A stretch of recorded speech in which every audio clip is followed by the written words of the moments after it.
इसमें लिखा था कि 5 साल तक जो आदमी प्रैक्टिसिंग मुसलमान रहेगा वही दान कर सकता है वक्फ के लिए, वही अपनी संपत्ति को वक्फ कर सकता है। अपनी अपनी धार्मिक मान्यताओं के हिसाब से अपने धार्मिक स्थलों का प्रबंधन कर सकते हैं। यानी हिंदू अपने हिंदू धार्मिक स्थलों का प्रबंधन करेगा, मंदिरों की जमीन को कब्जा करने के लिए आएगा। मैंने ये बात संसद के अंदर आगाह की थी। आप देख रहे हैं दृष्टि दर्पण न्यूज। एक लंबी कानूनी लड़ाई के बाद आज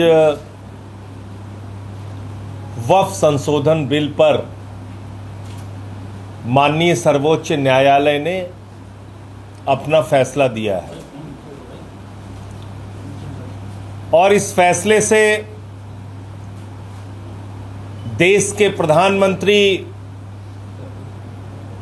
आदरणीय नरेंद्र मोदी जी बहुत सदमे में हैं।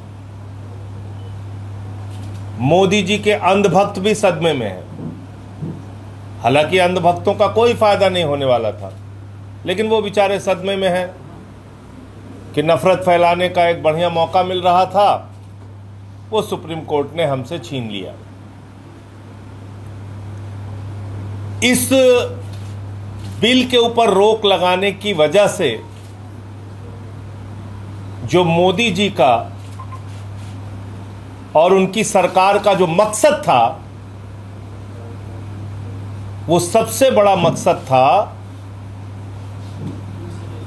अपने दोस्त अडानी और तमाम पूंजीपतियों को वक्फ की जमीनें औने पौने दामों में देने का। वो मकसद फेल हो गया। अब अंधभक्तों को लगता होगा हिंदू मुसलमान ये सब एजेंडा, वो सब तो अपनी एक जगह है, वो सब पे उस पे तो राजनीति करते वो लोग, लेकिन सबसे बड़ा नुकसान प्रधानमंत्री के दोस्त का हुआ। इनको किसी चीज से कोई मतलब नहीं, वक्फ की जमीनें क्योंकि पूरे देश में मुख्य स्थानों पर थी, प्राइम लोकेशंस पे थी, और वो जमीनें कब्जा करके इनको अपने दोस्त को देना था। अब वो मकसद फेल हो गया, तो इसके कारण से ये लोग सदमे में हैं। मैं वक्फ कमेटी का जो अमेंडमेंट्स के ऊपर बहस होनी थी, उसका कमेटी का मैं चेयरमैन सदस्य था। बीजेपी के जगदम्बिका पाल जी उसके चेयरमैन थे। उसमें तमाम विपक्षी पार्टियों के सदस्य थे। हम सब ने समझाया, बार बार कहा, सरकार को बार बार कहा कि ये आप गलत कर रहे हैं, ऐसे कानून नहीं बनता है। आपको सिर्फ एक मुस्लिम धर्म के खिलाफ एक मुद्दा मिल जाए और उसके ऊपर आप पूरे देश में नफरत फैलाएं और राजनीति करें, इसके उद्देश्य से अगर आप ये बिल ला रहे हैं, ये गलत है। क्या क्या लिखा था इस बिल में? इसमें लिखा था कि 5 साल तक जो आदमी प्रैक्टिसिंग मुसलमान रहेगा वही दान कर सकता है वक्फ के लिए, वही अपनी संपत्ति को वक्फ कर सकता है। यानी कि 5 वर्ष तक कोई व्यक्ति जब मुस्लिम रीति रिवाजों को मानेगा तभी वो अपनी संपत्ति वक्फ कर सकता है। अब ये कौन सा कानून है? अब हमसे कोई कहे कि 5 साल तक जब आप दोनों टाइम मंदिर जाएंगे तभी आप मंदिर के लिए जमीन दान कर सकते हैं। 5 साल तक अगर आप गुरुद्वारे जाएंगे तभी आप गुरुद्वारे के लिए जमीन दान कर सकते हैं। अगर 5 साल तक चर्च में जाएंगे तभी आप चर्च के लिए जमीन दान कर सकते हैं। ये कौन सी बात है भाई? ये लिखा हुआ था इस कानून में। और कलेक्टर के हाथ में पावर दे दी गई थी। और ये बहुत सामान्य सी बात है कि किसी भी संस्था में, अगर धार्मिक संस्था है, तो ये मोदी जी से हमको आजादी नहीं मिली है, ये बाबा साहब डॉक्टर भीमराव अंबेडकर जी के द्वारा लिखे गए संविधान से हमको आजादी मिली है, जिसकी धारा 25-26 में साफ तौर पे कहा गया है कि आप अपनी अपनी धार्मिक मान्यताओं के हिसाब से अपने धार्मिक स्थलों का प्रबंधन कर सकते हैं। यानी हिंदू अपने हिंदू धार्मिक स्थलों का प्रबंधन करेगा, मुस्लिम अपने मुस्लिम धार्मिक स्थलों का प्रबंधन करेगा। यही चीज सिख और ईसाई पे लागू होती। लेकिन ये बिल आया तो बड़े खुश थे लोग। अभी इस बिल पे सुप्रीम कोर्ट में बहस ही चल रही थी और मैंने पार्लियामेंट के अंदर बोला था, अगर आप लोगों को याद हो, कि खुश मत होना, ऐसे ही बिल जैन मंदिरों को कब्जा करने के लिए आएगा, ऐसे ही बिल चर्चों की जमीन कब्जा करने के लिए आएगा, ऐसे ही बिल गुरुद्वारे की जमीन कब्जा करने के लिए आएगा, ऐसे ही बिल मंदिरों की जमीन को कब्जा करने के लिए आएगा। मैंने ये बात संसद के अंदर आगाह की थी। और उसी बीच क्या हुआ, मुंबई में एक 90 साल पुराना जैन मंदिर तोड़ दिया गया। 90 साल पुराना जैन मंदिर। तो मैं इस देश के लोगों को हाथ जोड़ से कहना चाहता हूं, सावधान हो जाइए। भारतीय जनता पार्टी के नफरती एजेंडे से बचिए आप लोग। इनका मकसद है सारी धार्मिक जमीनों को जाके देखिए ना, अयोध्या में कितना धंधा कर रहे हैं लोग। रक्षा मंत्रालय की 13,000 एकड़ जमीन उठा के अपने दोस्त अडानी को दे दी, बोले आके धंधा करो, अब राम मंदिर शुरू हो गया, अब तुम्हारा धंधा चलेगा अच्छे से। दे दिया अडानी को रक्षा मंत्रालय की जमीन। तो आपको लगता है ये धर्म का काम कर रहे हैं? ये धंधे का काम कर रहे हैं। इनसे इसलिए सावधान हो जाओ आप लोग। तो आज जो सुप्रीम कोर्ट का फैसला आया है वो बाबा साहब डॉक्टर भीमराव अंबेडकर जी के द्वारा लिखे गए संविधान और उस संविधान में अलग अलग धर्म के लोगों को मिले अधिकार के अनुरूप आया है। और कुछ प्रमुख बातें क्या क्या उसमें आई हैं वो मैं आपके सामने रख देता हूं।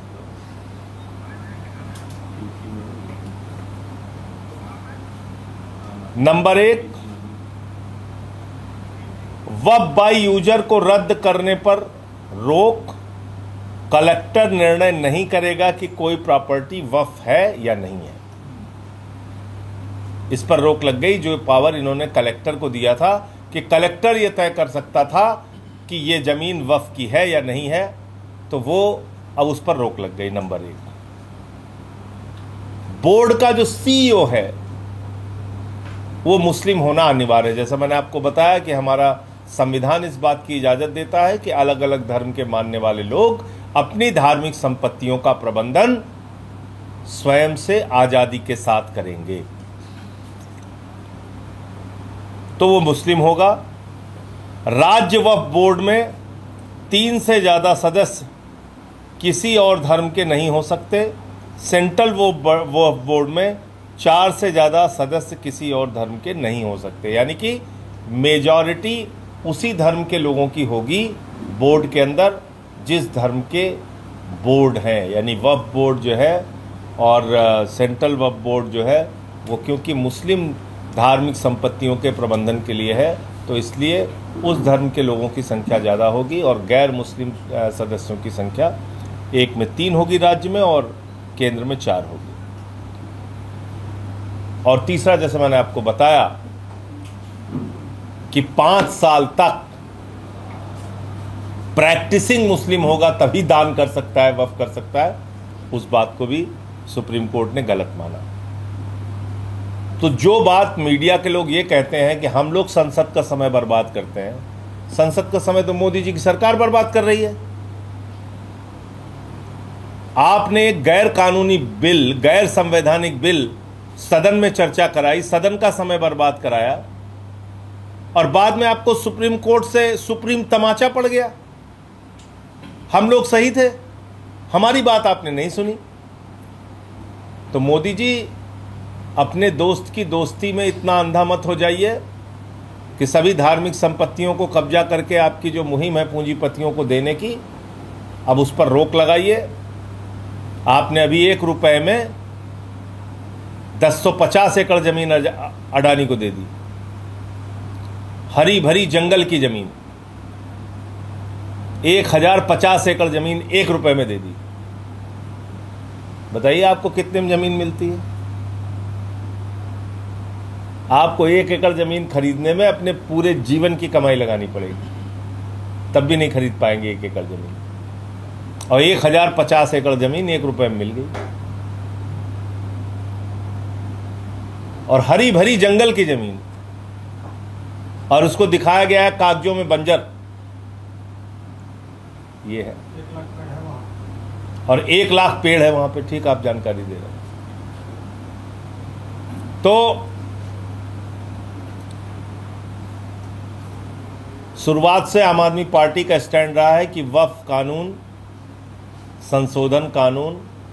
संशोधन बिल पूरी तरीके से गैर संवैधानिक है और भारत में धर्मनिरपेक्षता के ढांचे को बर्बाद करने की कोशिश है और धार्मिक संपत्तियों को कब्जा करके अपने पूंजीपति मित्रों को देने की कोशिश है। इसलिए हम लोगों ने शुरू से इसका विरोध किया था और आज सुप्रीम कोर्ट ने इस बारे में फैसला ले लिया। नंबर 1 विषय तो यह है। दूसरा विषय यह है कि अब उत्तर प्रदेश में भी SIR शुरू हो गया और उस SIR में एक बड़ा इंटरेस्टिंग डाटा सामने आया है महोबा जिले का। वहां 2 घर में, एक घर के अंदर 243 वोट और दूसरे घर में 185 वोट। अब मेरे ख्याल से उत्तर प्रदेश में किसी राजा का भी घर इतना बड़ा नहीं होगा जहां 243 आदमी एक साथ रह सकते हैं। है किसी राजा का घर? आप लोग जानते हैं, आप लोग तो बड़े सजग मीडिया वाले हैं। किसी राजा का घर ऐसा नहीं होगा पूरे यूपी में जहां 243 आदमी एक साथ रह सकता है।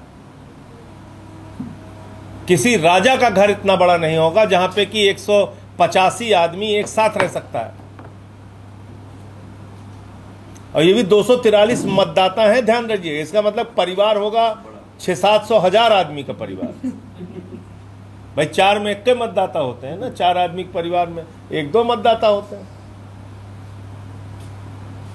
तो इतना बड़ा बड़ा घर बना दिए हैं मोदी जी महोबा में, जहां 500 आदमी रह रहे हैं एक घर में, पूरा जिला बसा दे रहे हैं। तो ये आप देखिए, ये है SIR की हकीकत। अब इसमें क्या हुआ है, एक गांव में ये 243 और 185 वोट पकड़ा गया है। अनुसूचित जाति के व्यक्ति के घर में सामान्य वर्ग के लोगों का वोट पड़ा हुआ है। अनुसूचित जाति के लोगों के घरों में सामान्य वर्ग के लोगों का वोट बढ़ाया गया है।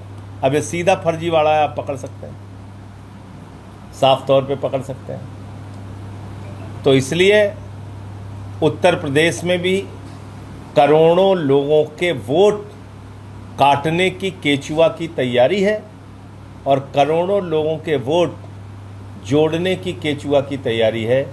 इसलिए मोदी जी के केचुआ पे हम सबको गहरी नज़र रखनी होगी और ऐसे मुद्दे पर आम आदमी पार्टी पूरे ज़िलों में अपने पार्टी के लोगों को हम निर्देश दे रहे हैं, जहां कहीं भी ऐसी शिकायत, ऐसी जानकारी, वो चाहे मीडिया के जरिए, सोशल मीडिया के जरिए या वोटर लिस्ट की जांच में आपको मिले, आप तुरंत उसकी जानकारी दीजिए। क्योंकि पंचायत का चुनाव हम पहले भी कह चुके हैं, आम आदमी पार्टी पूरी मजबूती के साथ चुनाव में उतरेगी। तो ये दूसरा विषय था जो आपके संज्ञान में लाना था। आपके कोई प्रश्न आप पूछ सकते हैं। सर, बाढ़ पीड़ितों के लिए R&D ने पंजाब में राहत सामग्री आज भेजना शुरू कर दिया। सभी प्रांतों से भेजने की बात उन्होंने कही। आज पहला ट्रक रवाना किया गया यहाँ से उत्तर प्रदेश शासन। अच्छी बात है। देखिए, आपदा के वक्त सबको एक साथ खड़े होना चाहिए और पंजाब तो वैसे भी ऐसा राज्य है जो देश में कहीं कोई आपदा आए, भूकंप आए, अकाल आए, तो पंजाब के लोग सबसे पहले लंगर चलाने वालों में आगे रहते हैं। तो ऐसे समय में, इस त्रासदी के वक्त, पूरे देश को पंजाब के साथ खड़े होना चाहिए। तो पश्चिमी यूपी में समाजवादी पार्टी के राष्ट्रीय अध्यक्ष अखिलेश यादव ऑप्शन तलाश रहे हैं। वो गुर्जर समाज को अपने साथ लाने की बात कर रहे हैं और पंचायती कर रहे हैं, चौपाल लगा रहे हैं। ठीक है, वो तो अपने संगठन को बढ़ाने के लिए, विस्तार देने के लिए काम करेंगे निश्चित रूप से। Thank you. हाँ, बड़ा सवाल ये भी है कि जिस तरह से वक्फ संशोधन विधेयक को लेकर के तमाम बातें, ये सुप्रीम कोर्ट का फाइनल डिसीजन नहीं, अभी इसमें चीजें और इम्प्लीमेंट होंगी और चीजें होंगी, तो क्या लगता है किस हद तक चीजें और जा सकती हैं? देखिए, ये 3 प्रमुख मांगे हम लोगों की थी। इसके बाद बहुत सारी चीज़ें हैं जिस पे आगे सुनवाई में फैसला आएगा, लेकिन इन 3 बातों पे स्पष्ट आदेश आ चुका है। ये 3 बातें अब पूरे देश में इस पर रोक लगी है और इसके लिए सुप्रीम कोर्ट को हम धन्यवाद देना चाहते हैं, उनको बधाई देना चाहते हैं इस बात के लिए कि आपने संविधान की रक्षा की। लेकिन कुछ जो मुस्लिम धर्मगुरु हैं वो अभी कुछ नहीं, इसमें अभी जो एक चीज है कि नॉन मुस्लिम जो लोग रखे जाएंगे वो नहीं, नॉन मुस्लिम्स की संख्या कम कर दी ना उन्होंने। लेकिन मुस्लिम धर्मगुरु अभी भी उससे संतुष्ट नहीं है। नहीं, मैं ये कह रहा हूँ कि बहुत सारे मुद्दे और हैं जिस पे आगे डिसीजन आएगा, तब देखा जाएगा। भाई, सबसे बड़ा सवाल वक्फ बाय यूज़र का था।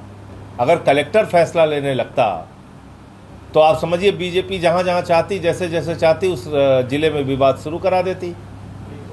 तो एक बड़ी चीज़ में सफलता मिली है आज की तारीख में। इस दृष्टि से हम लोग इस फैसले को देखें तो ज़्यादा अच्छा होगा।